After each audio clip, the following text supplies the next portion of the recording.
I stared at the empty display case, my fingers trembling against the glass door. The space where my marine dress blues had hung for years now contained nothing but shadows. The medals earned through blood and sacrifice, the uniform that represented my brothers and sisters who never made it home, all gone. Incinerated. Destroyed by people who could never understand what that uniform meant.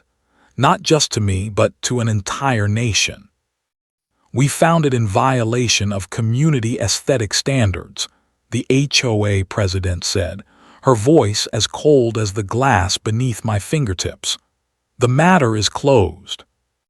Behind her, the board members nodded in perfect unison, a wall of suburban authority hiding behind bylaws and covenants.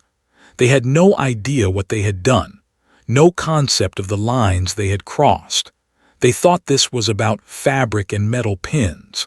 They thought this was about rules and property values. They were wrong. I pulled out my phone and dialed a number I had not used in years. When the voice answered on the other end, I spoke just 4 words that would change everything. The Corps needs to know. The moving truck pulled away from the curb as I stood on the freshly cut lawn of my new home. After 15 years of service with the United States Marine Corps, I had finally decided to put down roots. The 2-story colonial with its neat shutters and modest front porch represented everything I had fought to protect. A piece of the American dream that had seemed so distant during my 4 tours overseas. The neighborhood of Oakwood Heights appealed to me precisely because of its orderliness. The trimmed hedges, the consistent architectural styles, and the quiet streets reminded me of the discipline I valued in military life. Even the presence of a homeowners association seemed like a positive. Structure and rules meant stability, and after years in chaotic war zones, stability was exactly what I craved. My neighbor from across the street approached as I retrieved the last box from my car. He introduced himself as Thomas, a retired schoolteacher who had lived in Oakwood Heights for over a decade.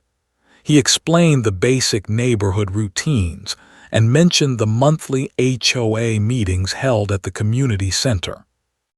Thomas helped me carry the special reinforced case containing my marine dress blues into the house. The uniform had accompanied me through countless ceremonies, including the solemn occasions where I received commendations for actions in combat that still haunted my dreams. I set up the display case in my home office, positioned where the morning light would illuminate the medals and insignia. Each decoration told a story.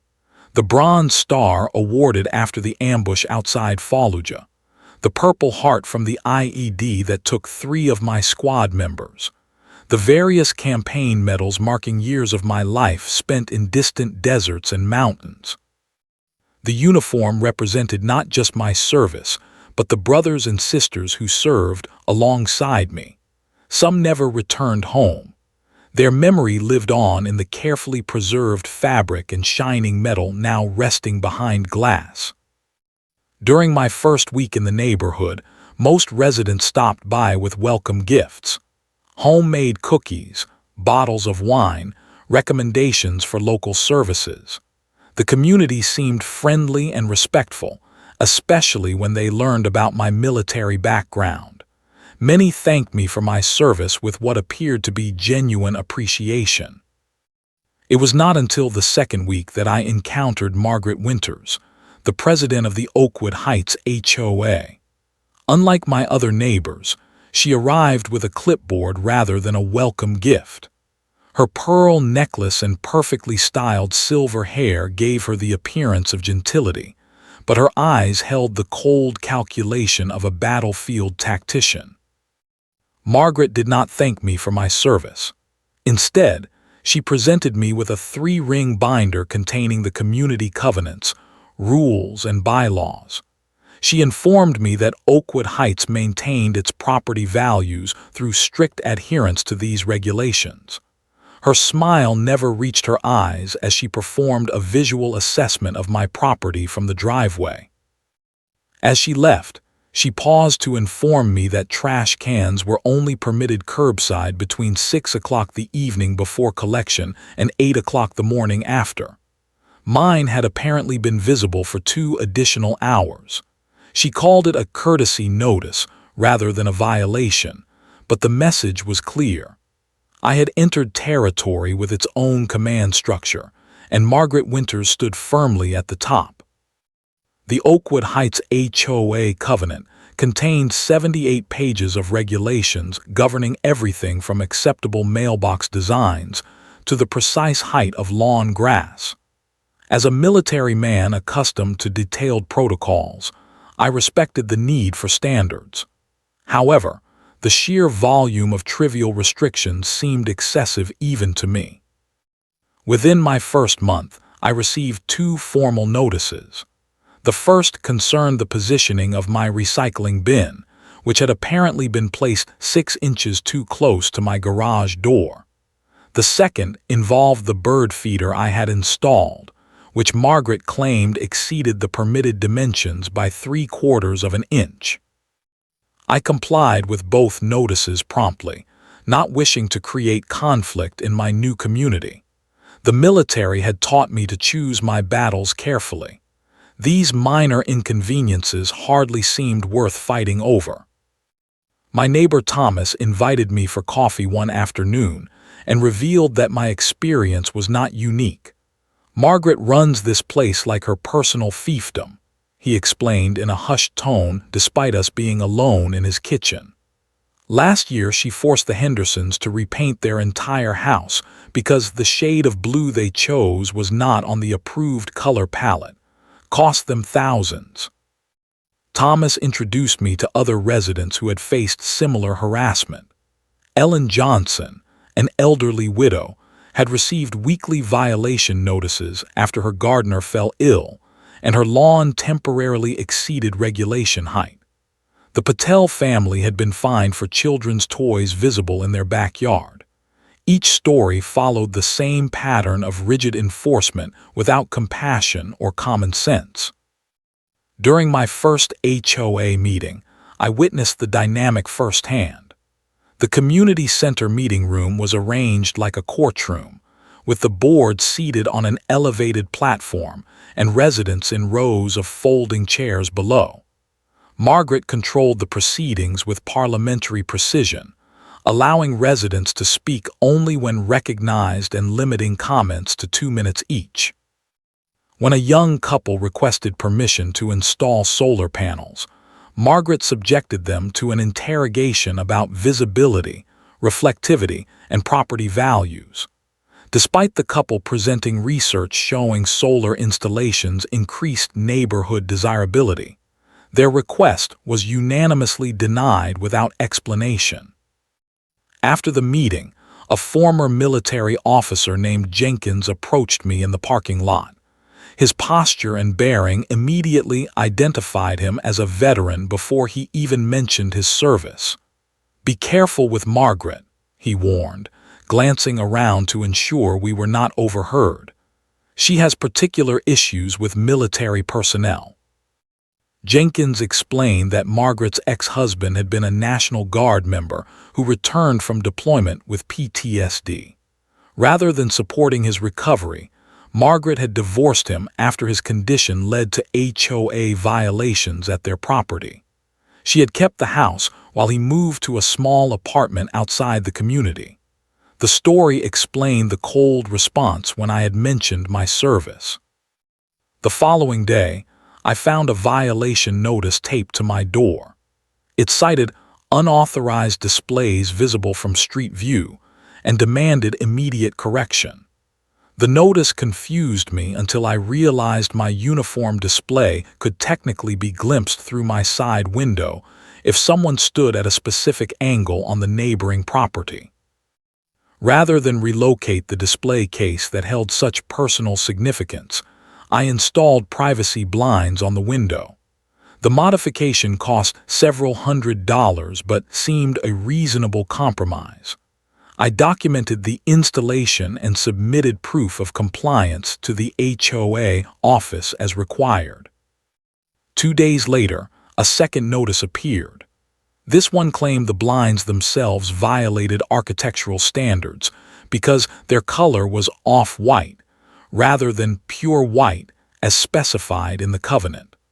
The notice included a warning that accumulated violations could result in fines of $100 per day. I scheduled a meeting with Margaret to discuss the situation reasonably. She received me in the HOA office, a small room in the community center decorated with framed copies of architectural awards the neighborhood had received. Her demeanor remained rigidly professional as I explained the personal importance of the uniform display and my attempts to comply with regulations. "The rules apply equally to everyone, Mr. Mitchell," she stated without emotion. "Your military service does not entitle you to special treatment in Oakwood Heights. The board has been quite generous in allowing you time to correct these issues without immediate financial penalty." As I left the meeting, I noticed photographs on the wall showing previous HOA boards. In each image spanning 15 years, Margaret occupied the center position, though the members around her changed completely every few years. She had created a system where she remained the only constant in neighborhood governance. I began to understand that this conflict was not about blinds or display cases. It was about authority and control. The Marine Corps Association contacted me about participating in a memorial ceremony for the anniversary of the Fallujah operations. Several surviving members of my former unit would be in attendance, along with families of those who had not returned. The event would require me to travel across the country for 3 days. I asked my neighbor Thomas to collect my mail and keep an eye on the house during my absence. Though I had installed security cameras at the property, having a trusted neighbor check in provided additional peace of mind. Thomas readily agreed, and I provided him with a spare key for emergencies only. The ceremony proved emotionally challenging but healing. Standing with my former comrades, honoring those we had lost, reinforced the sacred bond that civilians often struggled to understand. We shared stories, shed tears, and reminded one another that the sacrifices had meaning. I departed feeling a renewed sense of purpose and connection to my military family. The drive home from the airport should have been peaceful. Instead, an inexplicable sense of unease grew stronger as I approached my neighborhood. When Thomas appeared in my driveway before I had even turned off the engine, his expression confirmed something was wrong. "I tried to stop them," Thomas said, his voice strained with distress. "They said they had legal authority under the covenant. I asked to see a warrant, but they ignored me." I rushed into the house, already knowing what I would find. The office door stood open. The display case that had held my uniform remained in its place, but the interior now stood empty. The dress blues, the medals, the insignia, all vanished without a trace. A formal notice had been placed inside the empty case. The document cited multiple violations of covenant rules regarding displays visible from public or community areas, and items deemed inconsistent with neighborhood aesthetic standards. The paper stated that after multiple warnings, the board had exercised its right to remove non-compliant items from the property. My hands shook with a combination of rage and shock. The security camera footage revealed what had happened. Margaret and 2 male board members had entered my home using the master key that the HOA apparently maintained for all properties. They had methodically removed my uniform and all decorations, placing them in a large plastic bag before departing. The entire operation had taken less than 10 minutes. Thomas explained that he had arrived shortly after their departure and immediately called both my phone and the HOA office. Margaret had informed him that they were conducting a routine compliance inspection, authorized under covenant rules that homeowners rarely bothered to read in detail. I drove directly to Margaret's house, forcing myself to maintain control despite the fury building inside me. The discipline instilled by years of military service prevented me from losing composure even as my mind struggled to process the violation that had occurred. Margaret answered the door in a cardigan sweater and pearls, as if expecting my arrival. She invited me into her immaculate living room with the detached courtesy of someone conducting a business meeting rather than addressing a profound personal violation. "Where is my uniform?" I asked, my voice quiet but tense. "Unauthorized items were removed per Section 8.3 of the Covenant," Margaret replied, her tone administrative and devoid of emotion. "As you failed to remedy the violation within the specified timeframe despite multiple notices, the items were disposed of as abandoned property." Disposed of. The words felt impossible to process. That uniform contains irreplaceable military honors, medals awarded for combat service. It cannot be simply disposed of. Margaret adjusted her pearls, a gesture that seemed calculated to display indifference. "The items were incinerated in the community maintenance facility as per standard protocol for removed property. The matter is considered resolved." The room seemed to tilt around me. Incinerated, burned, destroyed. The physical embodiment of my service and sacrifice reduced to ash because it failed to meet suburban aesthetic standards. The medals that represented fallen comrades gone forever. "You had no right," I said, struggling to keep my voice level. "That uniform is protected under federal law. Those medals were awarded by the United States government." "This is private property governed by covenants you signed upon purchase," Margaret countered, producing a copy of my signed agreement. "The HOA has broad enforcement powers that supersede individual property rights within our community. If military memorabilia is so important to you, perhaps Oakwood Heights is not the appropriate neighborhood for your needs." As she spoke, I noticed a small American flag pin on her lapel, the irony almost unbearable. She wore the symbol while destroying the very things that symbol represented. The casual cruelty of her actions stunned me more than any battlefield experience. I left without another word, knowing that any further discussion would only lead to a loss of control. In combat situations, Marines are trained to assess before acting, to channel emotion into strategic thinking rather than impulsive reaction. I needed time to consider my options carefully. Returning home, I stood before the empty display case. The void seemed to represent something larger than the missing uniform. It represented a fundamental misunderstanding of what service meant, what sacrifice entailed, and what honors signified. More importantly, it represented a line that should never have been crossed. That night, I made a decision. This was not merely about property rights or neighborhood aesthetics. This was about respect for military service and the sanctity of honors earned through blood and sacrifice. If Margaret Winters thought this matter was resolved, she would soon discover how thoroughly wrong she was. The next morning, I awoke with clarity of purpose that comes from absolute certainty. My training had prepared me not just for combat but for adversity in all forms.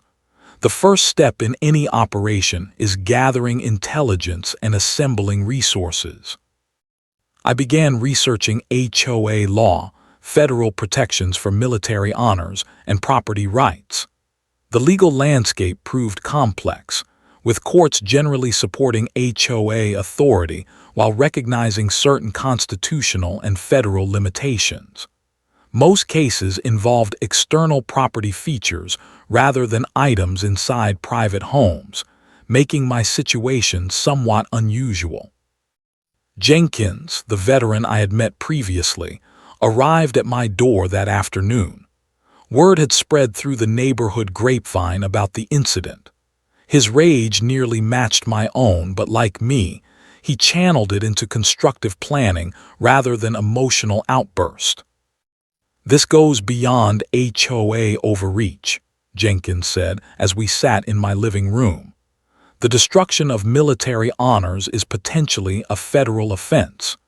Even if they had the right to remove the items, which I seriously doubt, destruction crosses a line that triggers an entirely different legal framework."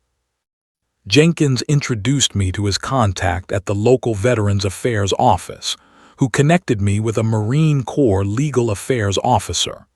The JAG officer listened to my account with increasing concern, occasionally asking for clarification on specific details. When I finished, he was silent for several moments. "In my 15 years with the Corps, I have never encountered this specific situation," he finally said. "The unauthorized destruction of awarded military honors raises serious concerns under federal law. Give me 24 hours to consult with my superiors. This will require careful handling." Word spread rapidly through veteran networks. By evening, my email contained messages of support from Marine Corps members across the country. The story had struck a nerve that transcended typical neighborhood disputes. This was about respect for service and sacrifice that formed the backbone of military tradition. Thomas organized a meeting of concerned neighbors at his home to avoid attracting attention from Margaret or her allies on the board. 12 residents attended, each with their own stories of HOA harassment and overreach. Ellen Johnson brought financial records showing questionable allocation of community funds. The Patels presented documentation of selective enforcement targeting families with children. Another resident, an accountant, had identified discrepancies in the HOA financial statements that suggested possible misappropriation. "Margaret has operated without meaningful oversight for years," Thomas explained, spreading documents across his dining room table. "Annual elections are announced with minimal notice, scheduled when many residents are traveling, and conducted without proper verification procedures. She has effectively created a system where genuine community representation is impossible." Jenkins arrived with additional veterans he had contacted, including 2 retired Marines and an Army sergeant who lived in neighboring communities. Their presence added weight and purpose to our gathering. This was no longer just my fight, but something larger. Colonel Richards, one of the retired Marines, reviewed the covenant documents with the precision of someone accustomed to analyzing mission parameters. "There are multiple vulnerabilities in their legal position," he noted. "First, the entry without proper notice clearly violated state law regardless of any covenant provisions.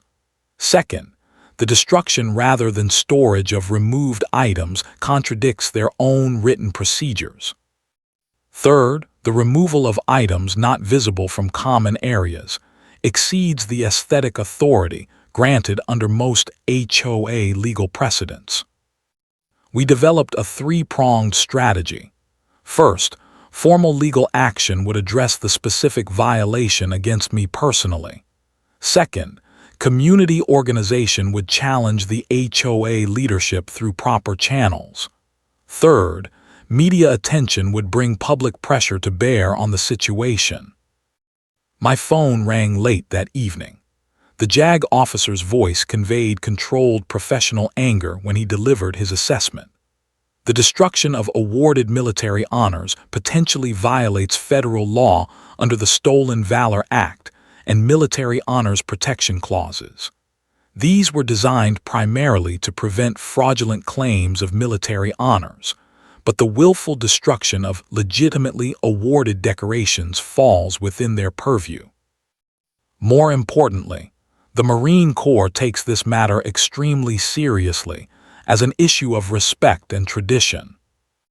He explained that while civil remedies through standard legal channels would be slow and uncertain, other options existed. The Corps protects its own. I have briefed my commanding officer, who has escalated this to the office of the commandant. You can expect official response within 48 hours. As our meeting concluded, Jenkins placed a hand on my shoulder. They thought they were dealing with just one Marine, he said quietly. They are about to discover they have engaged the entire Corps. That night, I placed the empty display case in the center of my living room as a reminder of what had been lost and what was now at stake. This was no longer about a neighborhood dispute or property rules. This had become something far more significant. Margaret had unwittingly challenged not just my rights as a homeowner, but the honor of the Marine Corps itself. The Marine Corps legal representative arrived at my home early the next morning. Captain Rodriguez wore his dress blues, the uniform identical to the one that had been destroyed. The symbolism was not lost on either of us. He transformed my dining room into an operations center, spreading legal documents across the table with military precision. The destruction of awarded military honors is taken extremely seriously, Rodriguez explained. While the Stolen Valor Act primarily addresses fraudulent claims to military decorations, other federal statutes protect the integrity of legitimately awarded honors. The willful destruction of such items potentially constitutes a federal offense under multiple provisions. Captain Rodriguez outlined the various legal avenues available. A civil lawsuit would address the property violation and emotional damages. State housing authorities could investigate HOA overreach. Federal involvement could potentially include criminal charges related to the destruction of government-issued military honors. Before proceeding with formal action, we need comprehensive documentation, Rodriguez instructed. Security footage, written notices, witness statements, and the HOA covenant language that they claim justified their actions. I provided the security camera recordings showing Margaret and the board members entering my home and removing the uniform. Thomas submitted a written statement regarding his attempt to intervene. Jenkins contributed an analysis of covenant provisions that demonstrated the board had exceeded their authority even under their own rules. By midday, local news vans appeared at the neighborhood entrance. Veterans organizations had released statements condemning the destruction of military honors, and the story had captured media attention. Reporters requested comments from both me and the HOA board. Margaret called an emergency board meeting that afternoon. The community center meeting room filled beyond capacity with residents curious about the unfolding situation. For the first time, Margaret appeared less than fully composed, her typically immaculate appearance showing subtle signs of strain. The HOA attorney, a slim man with nervous mannerisms, presented the board's position. The Oakwood Heights HOA has always supported our military and veterans. This unfortunate situation resulted from miscommunication and overzealous enforcement of community standards. The board deeply regrets any distress caused to Mr. Mitchell. Captain Rodriguez, still in full dress uniform, stood from his seat in the audience. His presence commanded immediate attention, the room falling silent as he identified himself as a representative of the Marine Corps, Judge Advocate General's office.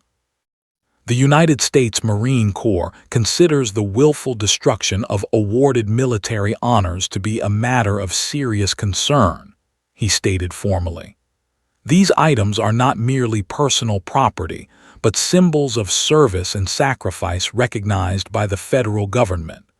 Their destruction potentially violates multiple federal statutes. The attorney consulted hurriedly with Margaret before responding. The board acted in good faith under covenant provisions.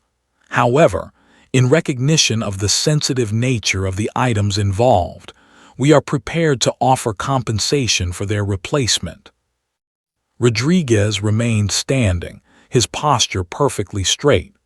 Awarded military honors cannot simply be replaced like common household items. Each decoration represents specific actions and sacrifices. Their significance extends beyond monetary value. The board attorney slid a document across the table toward me. The HOA is prepared to offer financial compensation in the amount of $5,000 with no admission of liability. This generous offer would resolve all claims related to this matter. The settlement offer included extensive confidentiality provisions and releases of all claims against the HOA and individual board members. The amount, while substantial, reduced military honors to mere objects with price tags attached. I slid the document back without opening it. This was never about money, I stated clearly enough for everyone in the room to hear. This is about accountability and ensuring such disrespect never happens to another service member or veteran. As Captain Rodriguez and I departed, residents lined the path outside. Many held small American flags. Others approached to express support and share their own experiences with HOA harassment. The community had begun to divide, with long simmering resentments against Margaret's leadership finding voice in the wake of this incident. The local news featured the story prominently that evening. Veterans organizations announced plans for a support rally in the neighborhood. The story spread to military publications and social media groups dedicated to veteran issues. Margaret attempted damage control through an official HOA statement, claiming the incident had been mischaracterized and represented standard enforcement of community aesthetic standards. The statement backfired dramatically when Captain Rodriguez provided reporters with the security footage showing board members removing the uniform from my home. The HOA insurance company sent representatives to meet with the board the following day. Reports from residents who observed the meeting suggested heated discussions about liability coverage. Insurance policies typically excluded intentional acts and potential criminal violations, leaving board members potentially personally liable for any damages awarded. By week's end, state housing authorities had opened an investigation into HOA practices at Oakwood Heights. Financial auditors requested records spanning Margaret's entire 15-year tenure. The pressure had begun to expose cracks in what had once seemed an impenetrable power structure. Captain Rodriguez returned with news that elevated the situation further. The Commandant has authorized an official Marine Corps response. This is no longer just your personal legal matter.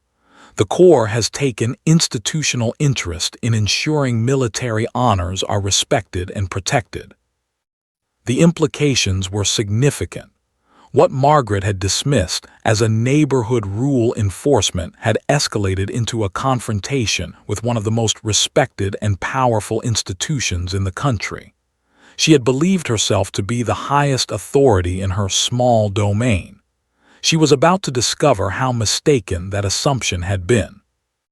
The Marine Corps press release arrived with the precision and impact of artillery fire.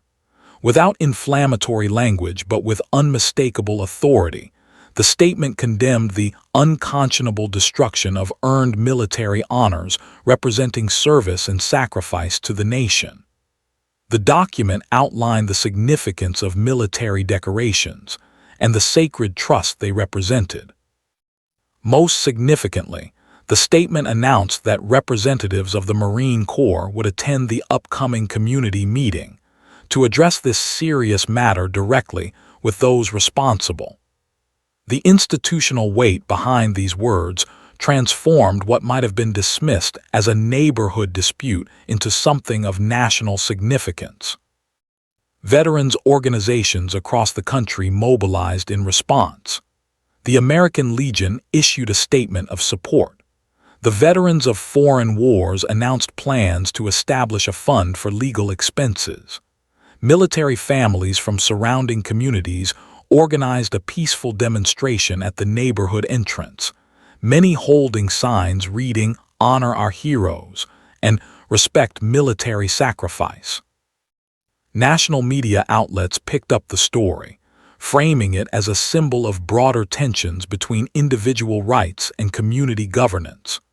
Opinion pieces debated HOA authority limits and the special status of military honors in American culture. What had begun as one Marine standing alone had evolved into a national conversation about respect, service, and the meaning of sacrifice. The community center overflowed during the emergency meeting, with residents standing along walls and outside by open windows. The atmosphere crackled with tension as Margaret and the board members took their seats at the front table.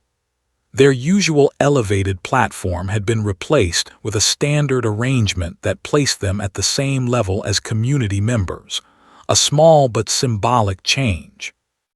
The HOA attorney appeared nervous as he prepared his opening statement. Before he could speak, the back doors opened. A formation of Marines in dress blues entered in perfect step, lining the back wall in silent formation.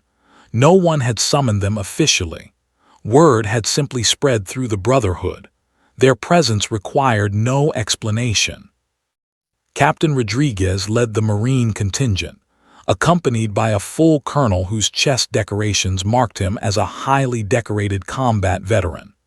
The attorney's carefully prepared statement withered as he took in their stoic faces. Margaret shifted uncomfortably in her chair, her typical composure visibly cracking. The destruction of military honors strikes at the heart of what these decorations represent, the colonel stated when recognized to speak. Each medal tells a story of service, often paid for in blood. They are not mere decorations but symbols of our nation's recognition of extraordinary sacrifice. A resident stood up and asked to see the HOA financial records, suspecting deeper improprieties. The tremor in the attorney's voice as he attempted to deflect confirmed what many had suspected for years.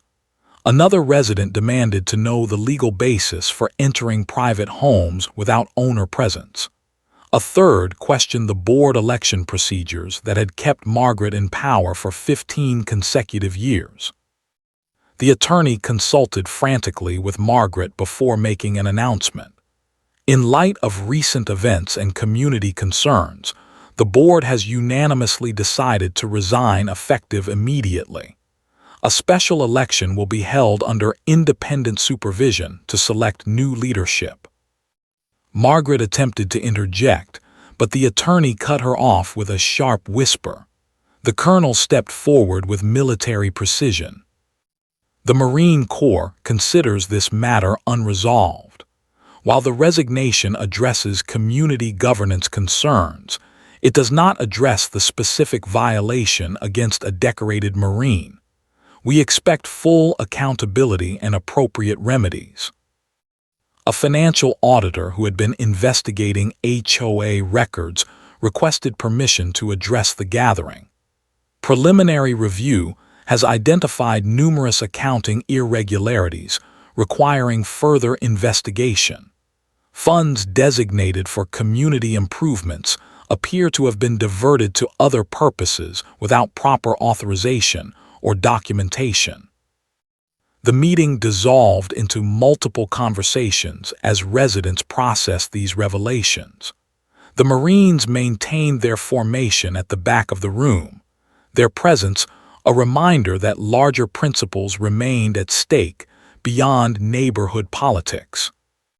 Outside, more reporters had gathered. Margaret and the board members attempted to leave through a side exit, but found themselves facing cameras and questions about financial improprieties and abuse of authority. The carefully constructed facade of community leadership had crumbled completely under pressure. Captain Rodriguez approached me as the meeting concluded. "This is Phase 1, he said quietly. "The Corps takes care of its own. The uniform and honors cannot be replaced, but justice can still be served." The next morning, federal investigators arrived at Margaret's home with warrants related to financial misappropriation and fraud. The investigation had expanded beyond HOA governance into potential criminal matters. What began with the destruction of a uniform had exposed years of hidden corruption and abuse of power. By evening, news broke that state prosecutors were considering charges against Margaret and 2 board members for illegal entry, destruction of protected property, and financial malfeasance. The Marine Corps had opened doors that revealed Margaret's kingdom had been built on deeply flawed foundations. Spring arrived in Oakwood Heights with new leadership and the promise of healing. The special election, supervised by independent monitors, had selected a diverse board representing various neighborhood demographics. The new HOA president, a retired school teacher named Patricia Hansen, had run on a platform of transparency and reasonable enforcement. 3 months after the destruction of my uniform, the Marine Corps organized a formal ceremony in our community park. Residents gathered as a Marine Honor Guard presented me with a replacement uniform. While nothing could restore the original that had witnessed my service firsthand, this ceremony represented something larger than personal property. Captain Rodriguez explained the significance to the assembled community. Each ribbon and medal has been carefully recreated based on military records. While we cannot replace the original uniform that Lieutenant Mitchell wore during his service, we can restore the symbols of honor he earned through sacrifice. The ceremony included not just the presentation of the replacement uniform, but education about what each decoration represented. Residents learned the stories behind the Bronze Star, the Purple Heart, and campaign medals. For many, it transformed abstract concepts of military service into concrete understanding of sacrifice and courage. Margaret and 2 board members had faced significant consequences beyond their removal from power. Financial audits revealed years of misappropriated funds and selective enforcement designed to remove undesirable residents. Criminal charges related to unauthorized entry and destruction of protected property remained pending, with federal involvement ensuring the matter received appropriate attention. The new HOA board unanimously passed the Service Member Protection Clause, ensuring military honors and symbols received proper respect within community guidelines. The provision explicitly prohibited entry into homes without owner presence except in genuine emergencies, with specific protections for military memorabilia and decorations. More importantly, the community culture had transformed. Neighbors spoke to one another more frequently, sharing stories and finding common ground. The rigid enforcement of trivial rules had given way to reasonable standards applied with compassion and common sense. Children played freely on lawns without fear of violation notices. Gardens displayed personal touches that added character rather than conformity. Thomas organized the first community picnic in years, an event that drew nearly every household. The atmosphere combined celebration with healing as residents rebuilt connections that had withered under Margaret's divisive leadership. An elderly veteran approached me during the gathering, tears in his eyes as he revealed the service photo he had kept hidden for years out of fear of HOA retaliation. The new uniform display in my home now included something the original did not: a photograph of this community standing together during the Marine Corps ceremony. It served as proof that while one person in uniform can fight for freedom abroad, it sometimes takes an entire community to defend it at home. The final resolution came unexpectedly from the Marine Corps itself. The commandant authorized a special memorial plaque to be installed in the community park, dedicated to all service members past and present. The bronze marker included an inscription that captured the lesson learned through conflict and resolution. Freedom requires not just those willing to serve in uniform, but communities willing to honor their sacrifice. On the one-year anniversary of moving into Oakwood Heights, I stood before my uniform display and reflected on the journey. What began as a personal violation had transformed an entire community. The case had established legal precedents regarding HOA authority limits and protections for military honors. Veterans organizations had created new resources to help service members navigate housing regulations and protect their rights. Most meaningfully, Oakwood Heights had become the kind of community I had hoped to join when first seeing those neat houses and trimmed lawns. Not one built on rigid conformity and fear, but one united by mutual respect and shared values. The kind of community worth fighting for both abroad and at home.